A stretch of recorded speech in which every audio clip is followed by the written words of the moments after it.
Hello, my name is Palantino, and today I'm gonna show you Generation Zero. It's not gonna be a first hour or a complete 100% video or something, because this game is special for me. So, let's start with a new character, with the character creation, and the new world. They added that later. You couldn't play with different worlds, only in different accounts, basically. So you can change gender, the character looks, the skin tone, the starting outfit, which is all pretty 80s, 90s, 80s, 70s. I think 70s, 80s, yeah. The styles, of course, and you have your difficulty settings, your automatic difficulty scaling, and of course, the voice. The game plays in Sweden, or the area is Sweden where it is, and of course, you can play in Swedish. And I think they nailed that. That's really awesome. So, a quick overview of the story of the start. You were on vacation on an island that you reached by boat. You were there for a few weeks, and you came back, and your boat got shot. And now you're gonna try to find out what happened. It's a fictional Sweden where everyone was always afraid of war, and they have military or small military training. Everyone had that, so they were all ready for war. And I think the game changed overall really much with updates over time, because there were quite a few. The most obvious and impactful change, in my opinion, is for the story. There are humans now, living humans. They weren't there at the start, so you just had these breadcrumbs that led you through the story, through letters, and not much else. Just some dead bodies, sometimes not much. Like that one outside there wasn't there. So you basically have two games that are pretty similar if you played it at the beginning and played it now. As you can see, I got the starting weapons: a normal pistol, or the Möller, and a Brenville bat, which is also a baseball bat, pretty much. You can interact with a lot of things in the world, like light switches, items. There are a lot of things to find, which is fun to search. Like there's a garden gnome that you can find, but I didn't see it. I didn't care for it right now.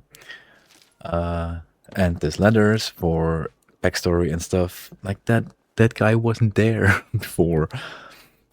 There were just no dead bodies, or at least only some dead bodies. I need to go back and get the binoculars. There are also loads of health equipment that you find and that you use, because what they really nailed, the robots that came are really deadly. And the adrenaline that I found is really important to find. So there are a few weapon types, different weapon types, like pistols, close combat, assault rifles, submachine guns, light machine guns, and rocket launchers, I think. Those are the main 5. Yeah, pistols, I said. There are not that many weapons in the original, but you have different, like,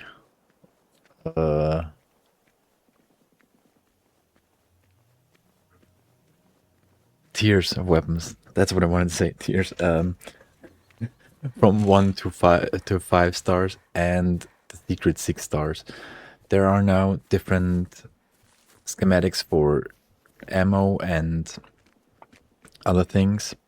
You can change your clothing. The clothing can also have different stats, I would say, that you can get through them, like less damage, less explosive damage, less gas damage, less fire damage. Around that.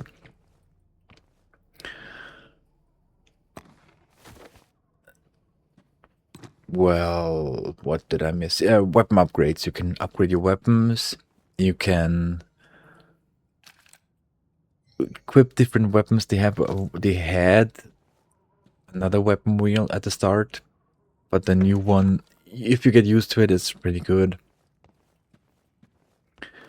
You also have fireworks and flares that, well, take the robots out of the concept and they shoot at that or search that, or the boom bops and the radios. You can lure them somewhere where you can set traps. It is pretty good, like, mechanic to do that. And here we have our first fight. They changed that. There were at the start multiple robots. For some reason I got seen there, and I don't know why or how. The robots also scan things, so if you hide inside a house and the robots come, they scan the house and find you, which is not awesome.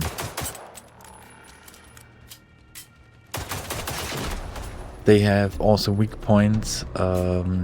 Every robot has some weak points, a few weak points that you can shoot to get different stuffs from them, or just destroy them faster, like a fuel tank, or how was it called? The energy cell.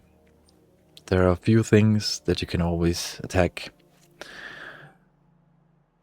And yeah, I think they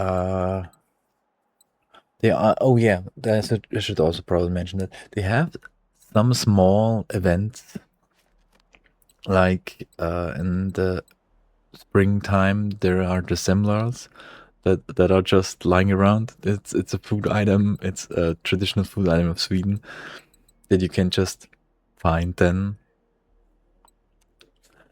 Your inventory is weight dependent, so you can't take too much at once. And you have level ups that you can get skills from. I won't go through every skill, but there are combat, support, survival, and tech skill. And if you finish one row, you can get your specialties. They are really changing the game around. Like the marksman, if you have that weapon sway and overall hitting stuff, Vanguard is more defense. Commander is basically teamwork stuff. Medic is healing, of course. Survivor is more of a single player thing because you can get up without adrenaline. That's your main reviving stuff. The Commando is more of a, how should I put it, first strike thing. The Hacker can hack enemies, which is awesome. And the Engineer can, of course, do engineering stuff and get enemies to do that. So you have your main missions, side missions that most likely give you some special stuff, your collectibles. They also added a little robot, sidekick, that is also kind of awesome, that you can give different roles.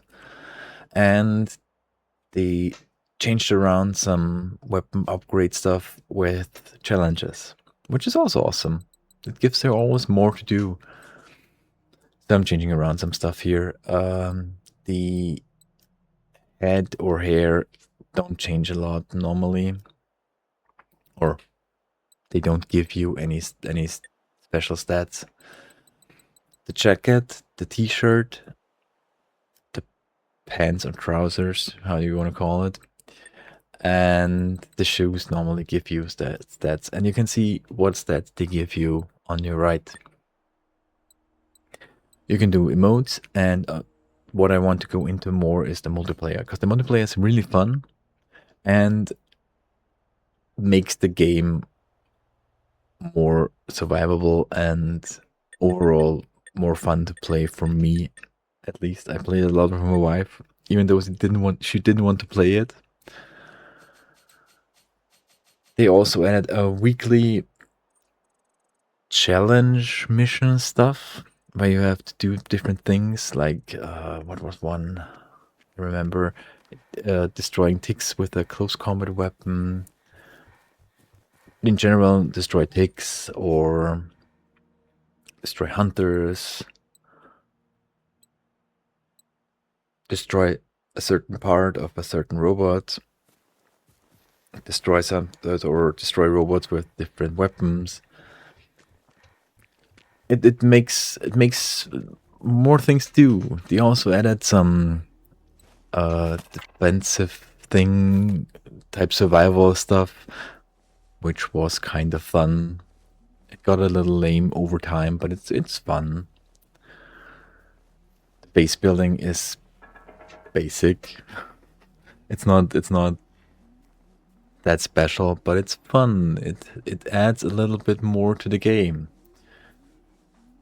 I'm also going prone, so I don't get seen so easily, which works sometimes. But you see, I'm also a little bit rusty. It's fine. I'm just having fun here. There are also, like, the typical thing you do in Sweden is riding your bike, and they added bikes, so you can ride bikes, you can ride motorcycles. I'm not sure if the motorcycles are always available. You probably have to get a DLC or find the schematic to build it. But the normal bike is always there. You can always ride your bike, and it's really fun. It's goofy, buggy, but it's fun. And now we're gonna go into spoiler territory. So, where do we start? For the normal gameplay, like the thing that's normally happening, I should probably go into the weapons. The experimental weapons, the 6-star weapons, are really an important part. They are like the most special thing that comes to mind for me is the AR4, the experimental, which does extra fire damage, which destroys armor of your enemies. And I don't know if I'm pronouncing it right, the Panzerwarnsgewehr, which is basically a rocket launcher that has a double shot, which is amazing. Because firing 2 rockets at once before reloading, it just destroys robots. Then I don't know what it's called, the military grade sniper rifle for tanks. There's an experimental version of that, and it just shoots through everything. You have a line of robots, they are all shot through, and it sounds really powerful. It's just fun. Ooh, there we have a tick. That's one of the robots. There are multiple types or tiers of robots. The ticks, that's the small ones. The hunters, I think they're called hunters, which are dogs. Then the bros, as we call them. No, they are the hunters. God damn it! I should have prepared a spreadsheet. Yeah, whatever. The dogs, the hunters, the bros that are often in groups. The seekers that are mainly just there to find you and give a signal to other robots to come here. The harvesters, they are more defensive, but they call for different enemies and are more for far range combat. And the tanks, which are the strongest ones, have the multiple weapons like gas cannon, some rocket launchers, machine gun. There are even some fire and I think radioactive active things. But I'm not sure if they have it, especially the tanks, or if there are others that have that too. And if you destroy every weapon from them, they just run at you and stomp at you. So they are really, really, really out for your life.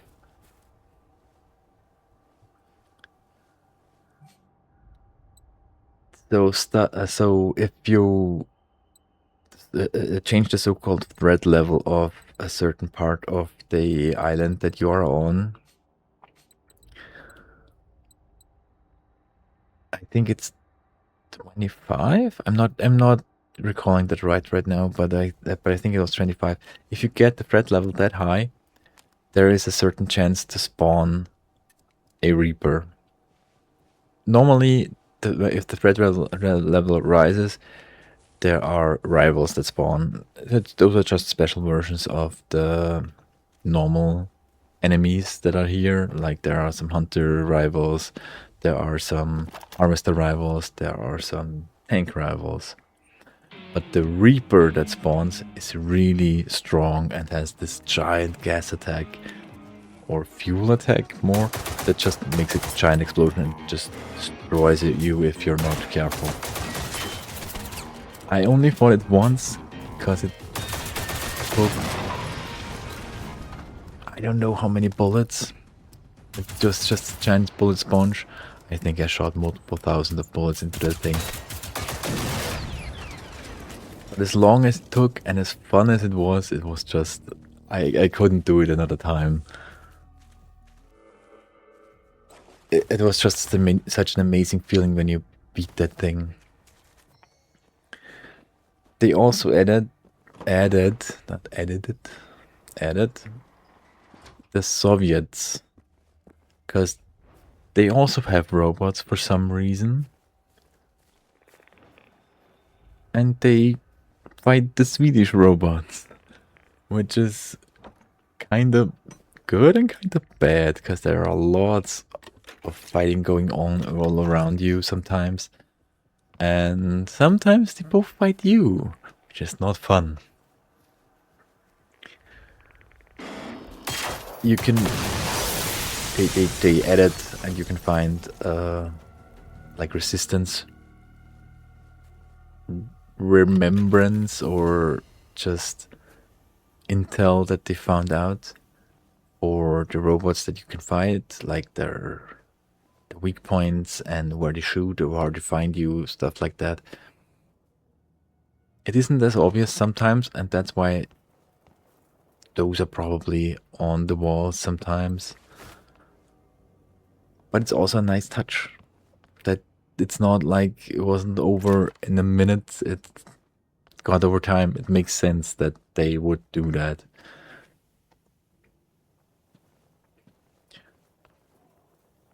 Yeah. They should probably go over the two DLCs that they have. They both added a little bit of extra terrain, I would say, and extra story. Like one adds to the original story just after basically so spoiler alert and again for the story. At the end of the normal story, there's an explosion, and I think you should die. It is implied that your character dies. But if you do the DLC thingy, it's you wake up outside and everything's fine. So I don't know. It's probably because they needed an ending for the main game, and then added the DLC later, and it adds to the story. It's not bad or anything, but it just makes no sense. So, what should I probably go over more? Yeah, so if you play the original game and haven't played it after the updates, the first alive people you find is after the in one of the DLCs, so you basically are alone all the time, which makes it fun. I like that. And I probably should have gone over the tier before the spoilers, but whatever. I always go over the tier in the last minutes of the video. I'm just thinking if I forgot anything that is worth mentioning or that I should mention. Oh yeah, fast travel is a thing. It's really important and it's really good. It works really well. There are loads of fast travel points, and the map looks big, is not as big, but it's still big. You can't get around easily. If you're riding your bike, it's not that easy because sometimes you could just get shot off your bike, which makes sense. You can look at your enemies with binoculars and find or spot them, mark them, get your different feelings for that. Yeah.